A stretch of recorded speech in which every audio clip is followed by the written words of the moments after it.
All right, so this podcast that Ryan and I are going to do for anyone out there that is interested in club sports, has kids in club sports, I really think you're going to get a lot out of this series because when you kind of think about where we are in our lives, my kids are going into 9th and 10th grade, both on top 3, if you believe those rankings, lacrosse teams for girls lacrosse. So I've kind of been through almost everything, and including your first year of high school. And then Ryan, on the other hand, I think has a very different perspective. He's just getting into it with his oldest daughter. Yep, who's 10. Who's 10, Yep. but then you coach personally, personal trainer, Peak Fitness, Annapolis, Maryland. You coach the owners of clubs. Then you've coached many coaches of teams. And then the parents that you coach, also their kids. Yeah. And then you've seen all these kids mature over time and go to D1 schools, give up on sports, get injured, blow out their, knees and hips and ACLs and like whatever. So I think your perspective now is what's so interesting for me, because now I'm looking at the things you're experiencing. You're like, why aren't they? And I'm like, dude, I told you that 5 years ago. I know. And I heard all the grumblings for the last decade. And now we're in it. And now I'm fighting the battle, right? Or playing the game. So the battle, explain that. What's the battle? Depending upon perspective, we can look at a lot of maybe flaws that we as a society have created in youth sports. I'll call it youth sports, not just club sports, right? So we're talking specifically about lacrosse today.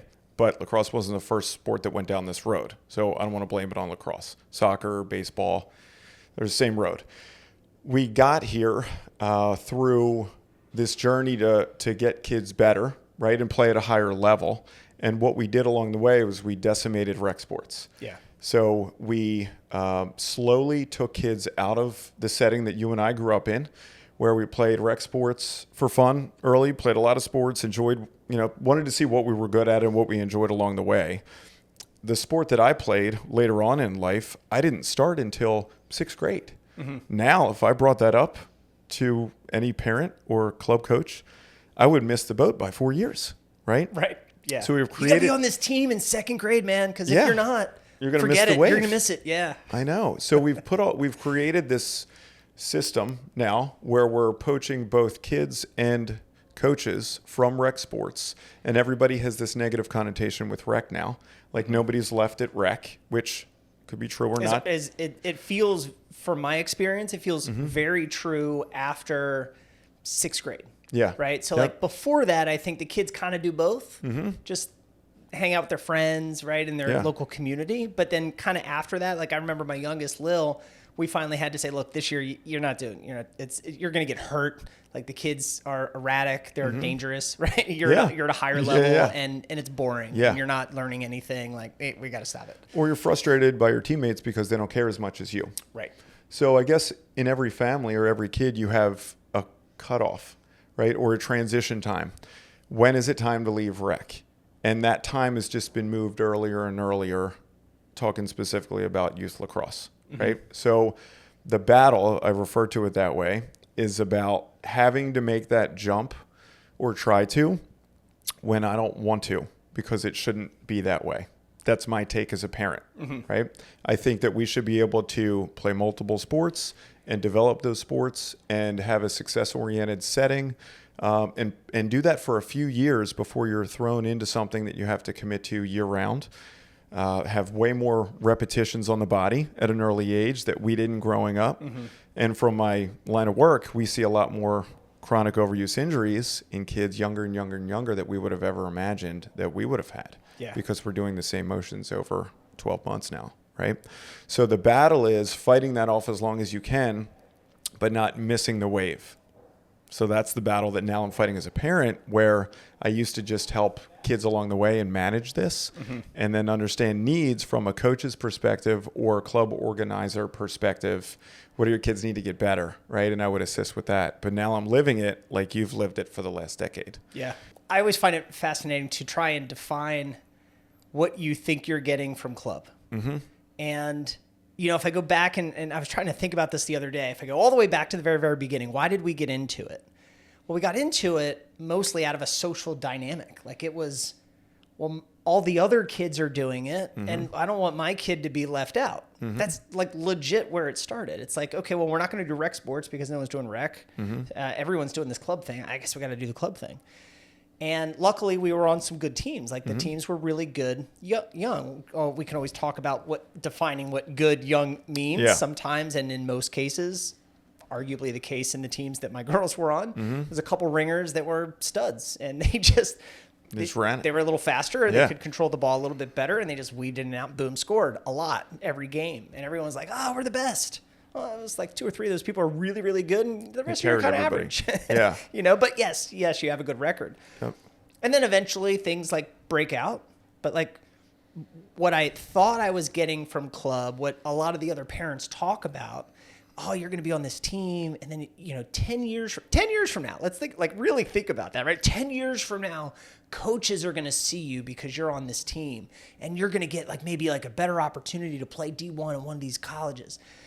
So then people spend all the money, and they put all the time, and they have all the anxiety and the frustration and pushing on their kids to try to maybe one day get a scholarship, which when you learn about what the scholarships are, they're kind of a joke. I mean, they're right. It's money, but it's not like you're going to get a full ride at a $60,000 a year school playing girls lacrosse, right? It just doesn't really happen that way. And then I figured it out. You spend pre-tax dollars, roughly $12,000 per year per kid. Meaning you have to make $12,000 to clear roughly $7 because you have club dues and then gear and then travel and gas and all that other stuff. So you spend $120,000 over 10 years roughly to be in this club sport to hopefully maybe get this $10,000 a year scholarship. So it's not a financial investment that's worthwhile. We'll put it that way. Well, I don't think that should be what you're getting out of it. So I think a lot of parents, it's like, am I glad I did it? 100%, because I've been able to, my kids have matured in life to deal with a whole bunch of things that I don't think they would have dealt with had they not been in the sport. Rejection, social dynamics, cliques, either being in it or out of it, adversity, loss, shame, fear, losing, showing up, saying to yourself, and my kids have said this, today I'm going to do this, this thing I've been practicing, I'm going to do it. And then they don't do it. And then it's defeating. Yeah. So there's just so many other things that your kid's going to get from it. But there are a lot of things that I think parents think they're going to get from it that they don't. I think that's a great point. And I think you just nailed it a second ago. One of my favorite quotes is what happens in life happens in sport, and what happens in sport happens in life. And we look at it, I would say, maybe a little different than most people that share the sidelines with us. We talk about this stuff weekly. And I think we look at it as a journey or a pathway to develop for adulthood that happens through sport. So we see a return from this process that maybe there are a lot of holes that could be poked in the process for the sport or the investment or the college scholarship and all that kind of stuff, but we look at it from a different angle. So one of the topics that I wanted to dive into with you was sharing how we do that and what do we prioritize as important in our household and for our kids as they go through this path, right? So now that you're on the backside of it, right, I can share what I'm thinking on the front side, but now on the backside, looking back, were you thinking at my age or my kid's age, here's why we're doing this, and then along the way, did that idea change? And did you understand the value that you got on the process as you were going? Or did you feel like you went into it kind of like I am, like I have this intent with club sports and it's not about wins and losses or scholarship? You know what I mean? Yeah. Like, am I learning from your roadmap? Well, so I wasn't a club sports person growing up. This whole thing was brand new to me. I don't think my wife Megan, she didn't do a lot of club sports either. We all did rec. So when it started for me, it really was social. It was, hey, the kids got to do something. I don't want them just laying around the house doing nothing. So, go play lacrosse with your friends. Yeah. And then they actually had some skill at it. So it's like, wow, you're actually, you enjoy it and you're pretty good. So once our kids, it became clear they enjoyed it. I think that's the other big difference is a frustration later on. If I kind of fast forward, so it started out social and fun, then it started becoming competitive, right? That your kid wanted to do great. Yeah. So then I would hear the kids saying, I don't like the fact that my teammates keep dropping the ball. I don't like the fact that like I can never do X, Y, and Z because they're not trying hard.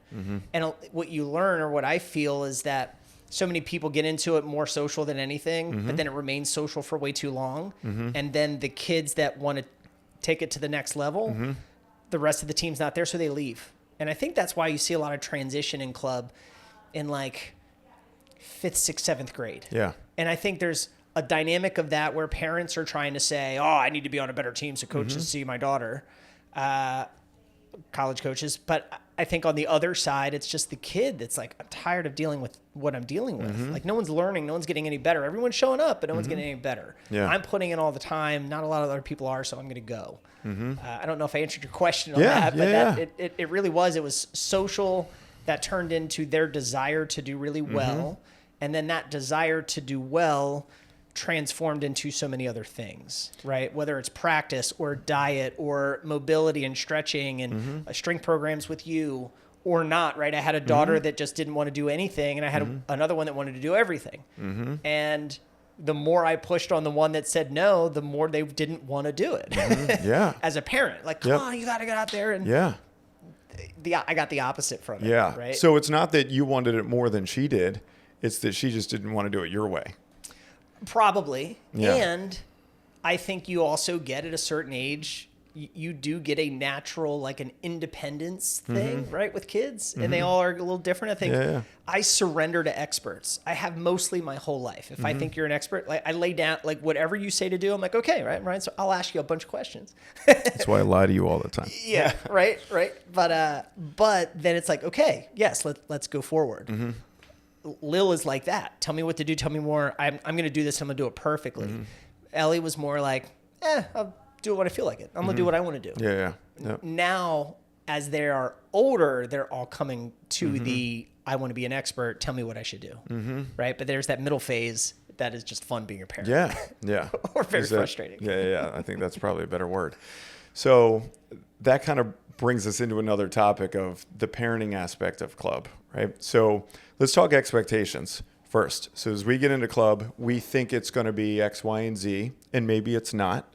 And we learn that along the way. So there's skill piece, there's an X's and O's piece, there's the game reps and practice reps that we get. And then we value a bunch of other things along the way too, that maybe some parents think are part of it. And others are informed that it's not, or they're not aware of the things that we talk about, like nutrition and mobility and conditioning plans and things like that, right? So you want to share a little bit about your experience, and maybe it's changed with different teams or along the way, about what you feel like club either should include or what we should know as parents before we get into it, that this stuff isn't part of it. So you have to outsource or do it in your home. Well, back to that idea of like putting things in perspective. If your club team costs $3,000 a year, let's just say it costs $3,000 a year, and then you have 2, maybe 3 coaches on that team, and they're mostly probably parent coaches. Well, a lot of the people that put their kids in these programs, I think they go in and they're like, all right, my kid's going to get developed. So we could define what getting developed is. For the most part, getting developed in club was X's and O's and practice gameplay. And hey, we're going to practice 8-meter shots today. We're going to do this play. We're going to practice a star drill, right? Like, so they do stuff, but not like if I could do it over and I was sort of the owner of a club and parents understood this and bought into it. And that would be like the hardest part. You and I talk about this a lot, but man, I wouldn't do any gameplay for like multiple years. I wouldn't do any tournaments, maybe like 1 or 2 that was close and cheap and, just to be fun and get kids experience. But I would teach them how to move. I would teach them how to develop their body, right? Like, what did you say to Kian? This was fantastic. One day you said he had a game and he was really frustrated, but he didn't touch the ball. And in the yard, he's been working on all these things. Can you tell that story? Because that is what I think coaching is. Got it. But I don't think that exists in club. So he has been working on his skill and his stick, right? And my son's 8 years old, and this is he's playing on a rec select team. It's kind of this hybrid model where he's going to be playing against club teams and at the club level, hopefully. Yeah, no, that sounds really cool locally. But we don't have to travel 3 counties away to practice. Yeah. And it's phenomenal. We save a bunch of money. and the coach is phenomenal. Like, love the guy. He was a D1 guy, but he's a great dad. He's a great coach. Like, he gets it. He gets the attributes of young kids. So he's been working a lot on his stick and working dodging, and he's kind of an engineering mind, right? You need to show him a bunch of times, and then he's calculated. He's going to work on it, just like your daughter, right? But the concept with him is that he'd be playing in these games where the game at his age is not about that. They're not moving the ball, right? They're not doing 4 passes, running an offense, cutting, and doing all these things where everybody gets touches and your skills stand out. The kids that stand out at his age are the ones that want the ball more than the next kid, the kids that are naturally gifted, right, and are fast, right, and can just be more aggressive, and they'll run the ball down the field and place it in the goal, and you're a winner and your team's great. So with him, his frustration, right, or my frustration sometimes with him is that you're developing your skills, which is phenomenal. It's not going to lead to immediate success. Like in this game today, you might get beat by the kid that's 20 pounds bigger than you, dude. You might get rolled, and you might not even touch the ball. But you're learning angles to play on defense, and you're learning spacing, and you're learning concepts like, all right, ball, man, where am I on this field? And I'm going to understand how to go right to left and learn a split dodge, right? Use both hands, catch with both, and keep building on those things, because that's real lacrosse that in a year or two is really going to pay back dividends. So the immediate success, if this is what you were diving into, sorry if I got derailed on that, if what you're diving into is frustration, sometimes aligning immediate expectations for success versus long-term developmental trends, physically and skill, are not in line. And that's where I think our expectations sometimes as parents or coaches, right, or athletes get a little screwed up. Yeah. And that's what clouds the path. You agree? Yeah. So I remember you saying something to him like, well, maybe we should practice on being in the right place so we can get the ball to use our skills. Yep. Right. Yeah. So it's like, go do wall ball. You could do wall ball all day long, but if you don't figure out how to run and do the angles, like you said, or if you don't know how to move the body to dodge or to move your sticks a certain way, none of that matters. Yeah. Like, so my youngest has tremendous skill. She's awesome. Like everything, if I video like all the stuff she does in our front yard, you'd be like, she is like by far one of the best in the country. In the games, it's hard to pull it out. Right. So that is, and that's just personal development. That is fear holding someone back. That is how the game is played. Where did she happen to be at that moment when the other kid had the ball that happened to have an angle, right? So like, but as the parent, a lot of parents are like, why isn't my kid scoring? My kid's got all the skill. Well, Lil's actually a really smart gamer. Like she's the most unselfish, talented kid that can run and move all around, doesn't make a lot of mistakes, right? But like that doesn't mean that kid's going to score a lot all the time because they're selfless, right? They're gonna pass and feed and do all the stuff that's needed. Yeah. So I don't know, the parent sideline thing, whether it's the teams I've been on or the teams that you're against, it is the toxicity that exists, and the kids hear almost every word that comes out of, speaking of, I know I'm taking a wild tangent here, but this is another big thing, especially club coaches. If you're a club coach watching this, you got to hear this. The kids hear your critiques of other kids. The kids on the sidelines hear it. And at a really young age, Lil has ingrained in her head, you cannot make a mistake on the field because the coach will pull you. And we just kind of got into it the other night about this. I'm like, Lil, you're wrong. She's like, I am not wrong. I hear them say it. And I'm like, I don't think this team at this age, I don't think, she's like, nope, that's how coaches are. So then we went all the way back to when they were like really young and she wasn't getting a lot of playing time. If a kid made a dumb pass, the coach was like, oh, that was awful. You got to pull him out. So then the things that you say to these young minds and like how that transcends years down the road, like that's the stuff people don't also get. Yeah. It's like, yes, this is a sport and you got to do all your stuff and you got to practice, you got to show up to games. But then there's what they hear and then how they feel about themselves and then how that might change their behaviors or path moving forward, and the temperament that pops out in like big games. Yeah. Like even if it's like a third grade game, it's Yeah. still intense. It's huge. It's all they know, Yeah. right? So it might not be big for everybody else because it's third grade, but for them, it's the Super Bowl. Yeah. Or for the coaches, it's Yeah. the Super Bowl, Yeah, right? yeah. And that passion comes out also. Yes. And I think the parents get in the car, and what's the first thing most of them do?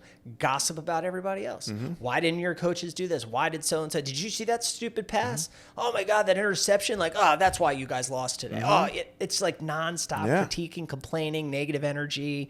So it's like the sport should be all about playing hard, learning, having fun. Playing hard, learning, having fun. Every game, play hard, learn, have fun. Yep. Stuff's not going to go your way all the Yeah. time, Yeah. right? But like, Yep. I don't know. It's a different energy now that I'm getting a little older, and now Yeah. it's even a more different energy when everyone's trying to like play a chess game with the different events. And like, oh, yeah, let's not. We're just going to do this. We're not going to tell anybody else we're doing this. And there's going to be some coaches there, and we're going to say that we made that team, and don't tell anyone. Yeah. It's like, what do you mean? Like, are we doing? College coaches are smart enough to find people in today's age. Yep. Like you going to this one little thing that your Yeah. friends didn't know about. Like, Yeah. that's not going to give you an angle. Yeah. I know. Now, someone might say I'm wrong, so please throw in the comments if you think I'm an idiot thinking this way. But I don't know. I could rant about a lot of stuff for a long time. Well, let's talk about the parenting angle, right? So you cracked me up. This was probably maybe a year or two ago, and you were talking to a club coach, and maybe two. And I remember you telling me a story where they're trying to sell what they're doing, and you came back to them and said, I really don't care about any of those things. Right. Like you were the one out of 50 parents that like lacrosse doesn't matter to me. Yeah. Like I care about my daughter developing in a great place with, the opportunity to learn life lessons and have good camaraderie with their teammates and understand adversity and work through it and get better and develop and learn. Yeah. That's it. I don't care about everything you're selling. And they like didn't know how to come back to But that. the selling is all this college stuff. Yeah. It's like, I mean, this was probably 6th grade or Yeah. whatever. Yeah, yeah. Come on. Like, what are we doing? And quite frankly, the way I now see kids develop, Mm-hmm. so I'm starting to see really good players of 5th, 6th, 7th, 8th grade. Mm-hmm. They may have hit their prime. Yeah. Like now all these other kids are hitting puberty and everyone's like the playing field's more level. Mm-hmm. And now that kid's got a lot of catching up, like a lot of hard work to stay great. Yeah. So I just wish everyone would say, hey, I'm just gonna practice on doing all the right things until 8th grade. Yep. And then as I go into 9th, if my skill is still there, my passion is still there, now maybe all that other stuff makes sense. Yeah. But to your point earlier, what if you're not on the right team at that point? All the teams are kind of set. Like Ellie's Heroes team is awesome. They won nationals last year. Like they're fantastic. They've always been top number 1, 2, 3. And they didn't have tryouts. I think they've picked up maybe one new player in the last 2 years. I don't think they're picking up anyone this year. So it's kind of like the team is set. Yeah. So now the question is, when is the team set? And if your kid was a ringer, and they had all the right skills and the passion and the whatever, would they still make that good team if they didn't get on that good team early? I don't know. I'd like to think they would. I think skill matters a lot. I think the parents matter equally. I also think some of these coaches, especially on top teams, like they don't want these annoying, egotistical know-it-all parents that I'm sure. complain a lot. Yeah. So let's rewind a couple years and kind of go to younger ages, right, with that concept. So we get stuck as youth coaches, and I'm going to say we because I coached my daughter's rec basketball team, where it was perfect for her. Like it was at the appropriate level. Rec hoops isn't decimated like it is with lacrosse. So, we've got kids that are 2-3 years into playing, and we started our games 2 weeks after we started the season. Maybe not even. Maybe we had a week of practice. So I internally created so much pressure on myself that maybe didn't need to be there, maybe did, depending on the other parents, that we need to put together structure to the team to have X's and O's and game strategy to be competitive in our first game. And meanwhile, half our team hasn't played hoops yet. They just started. Yeah. So we don't know how to hold the ball with 2 hands, right? We're learning skills like throwing the ball off the wall to ourselves to catch, soft hands. We can't dribble. We can't do any of the skills to put together in an offensive set or run an inbounds play. And you're caught as a coach between am I game planning to win or am I doing skill development? And I know what's right, at least in that setting. It's skill development. Let's learn the game. Let's have fun. Let's play competitive games, and let's hammer skills over and over and over again. It drives me nuts that we were in a league where we had to play games. Yeah. So like to your point earlier, I agree with you. At younger ages, we play so many tournaments, so many games, whole seasons. We're traveling everywhere. And once you start that gameplay, your skill development time goes way down because it's all about X's and O's. So it's really like whatever you've done in the off season, preseason, fall ball, that's what you're going to roll with. And then you're just banking on X's and O's and strategy and teamwork to get better. Yeah. Right? So when you have kids that can't work both hands yet, they have poor technique on a ground ball, we're not catching and throwing well, or we're doing it with poor technique, then all we're doing is reinforcing bad patterns. Yeah. And if that stuff isn't fixed early, I mean, this is the way I think in physiology and what I do. It's very black and white and very progressive that way, step by step. So it drives me nuts when I see it in sports where we take 3 steps and we should have taken 1. Like, I really get jammed up about that on the sideline. So it's funny. So it's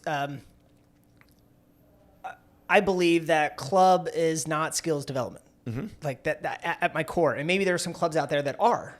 But I've never really heard a coach come out and say, like, look, hey, guys, like this season we're going to suck. Like, we're probably going to lose a lot. Yeah. And next year we're probably going to lose a lot too. But I really like these kids. They have all the motivation. I think we're a good group. We are going to be skills, right? Our gameplay might be a little wonky. Yeah. But we're going to focus on skills. But by the time they hit 3rd, 4th, 5th grade, they're probably all pretty awesome.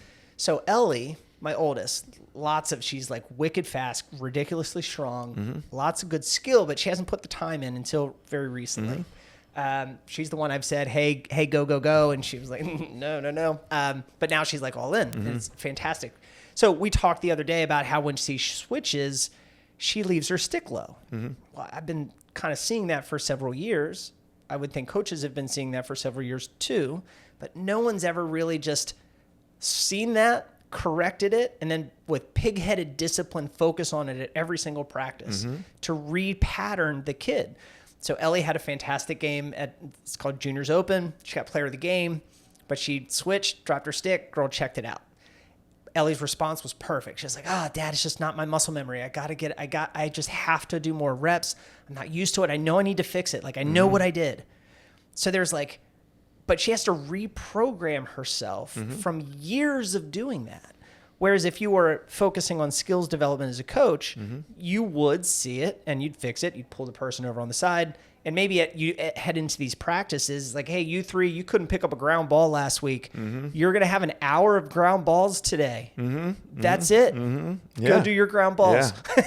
Love that. Exactly. Right? Yeah. And you 2 over here, you guys, you're not doing with your left an hour of shooting with your left, right? But someone's going to be over there to teach you like, okay, how are you doing? How are you holding your stick? Where's your elbow? Right. But that's not club. It really isn't, in my opinion. You pay $3,000 for it a year. That's not a lot of money. Correct. So things like things like privates with maybe some cool college kids. A lot of people locally here, we were paying $20 an hour for 4 kids to go in. So it's $80 an hour for like a 9th grader or 10th grader to teach our kids something. It was like expensive babysitting. And my kids would come home and be like, that was stupid. I could have done that in my front yard. Yeah. But yet Lil had one with Shay Ahern last night and she learned 3 really good things. And she was like, I'm really glad I went there. I learned. And then she told me what she learned. I didn't quite understand some of the moves, but one was like how to do the 8 meter a little bit differently. Another one was how to like oversell a dodge twice. It was weird. Whatever she said, I'm like, that sounds actually really cool. Yeah. But like, I just don't know if that exists truly in club teams, but parents expect that that's the level of what's being done. But parents also, for the most part, not to speak for everybody, probably wouldn't even want that because they don't want little Susie to be over in the corner doing 1,000 reps of ground balls. Yeah. Right? Because little Susie's too good for that. Why would we need to take a step back? So I think that one of the big problems that we've created is we've put this pressure on win. We need to be on a competitive team. And then we have the control as parents to shop around. And it's create a free agency. There's a pro problem with 3rd graders. That's what we're doing. It's ridiculous. It's kind of crazy. And club organizations and coaches now know that, and they have to play that game, right? They're kind of forced into it, because if you have 80% of the parents that want to be on a team that has the cool colors that won 80% of their games last season, and all the girls are talking in school about it, everybody wants to try out for that team now. That team's coach might not offer any better skill development, or might not offer any, versus the team you're on. But the grass looks greener. Yeah. So the coaches then are trying to build their team up and get some wins so they can play that game. You and I have talked about this ad nauseum. What you just explained a second ago is exactly what I want for my kids. Like, I don't need games.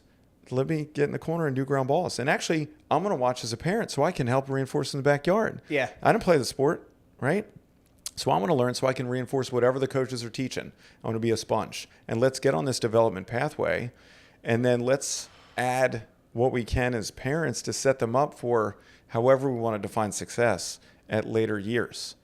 So if my kids don't have the developmental skill, and I'm hammering skill or X and O's or wins and losses for my club team, and I'm getting all frustrated and yelling at the sideline or shopping around on club teams, I'm missing the prime age that's maybe already passed to develop all the things that are in my job description as a parent at this age or before.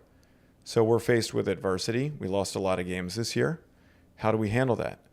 How do we own the fact that unless our household was perfect in every way possible, we can't point the finger at anybody else or our coach. Coach is doing the best damn job he can, right? Did we get on the wall every day? Did we get on the wall with intent and the right technique, right? Did we get fit in the off season? Did we work on understanding angles defensively? Like, do all the homework that we need to do? And did I teach my kid ownership and accountability and hard work and all the things that are our job as parents? We can't sub out being a parent to a coach. Yeah. So we're creating problems with the whole club game too. And I don't think as many parents as maybe should are looking at it that way. So as soon as we get in the car after a game, I mean, I feel bad for my kids at times. It's like, what'd you do well? What'd you do poorly? All right, let's go home and work on it now. It's not, well, that other team, or as soon as they bring up something like that, well, they were checking and it wasn't called. Stop. If everything wasn't perfect from you, we can't talk about anything else until we are perfect. And we'll never be perfect. So I guess we're never going to talk about anybody else. Those are the conversations we have. Yeah. And it's kind of freeing because we're not caught in this system yet. I know we're only in, we're at 32, right? And a 34. So we've got a ways to go, and it might change along the way. But we're obsessed with our own internal shortcomings and learning what we can do as kids and parents to be better along the way and be more coachable so that we can absorb 100% of whatever is given. Right. And then you piecemeal the other stuff like you were saying along the way. All right, so I told you this was going to be a series about club sports, and as you could probably already see, we could take so many different tangents. We probably went in 5 different directions. We have notes here, actually. I don't think we followed really any of them. So be sure to follow this series because we're going to talk about a lot of things that I think everyone at every level, even if you're a kid and you're playing yourself, or if you're coaching a team, or you're a parent, like anyone involved in club sports, you're going to get a lot from this. It's going to be things like diet, the extra credit things that kids should be doing, right? You just mentioned that you go to a game and when you finish, you're like, what'd you do good? What'd you do bad? And then, hey, let's go practice.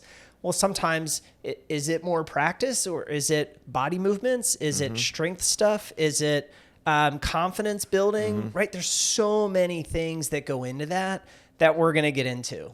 So I'm really excited about this entire series. Ryan and I have been working together for probably about 6 years or so, but we've been training together and doing a lot of races together for about the last 2.5 years. And if we go on a 5-hour bike ride, I would say 2.5 hours of it is talking about a lot of this kind of stuff.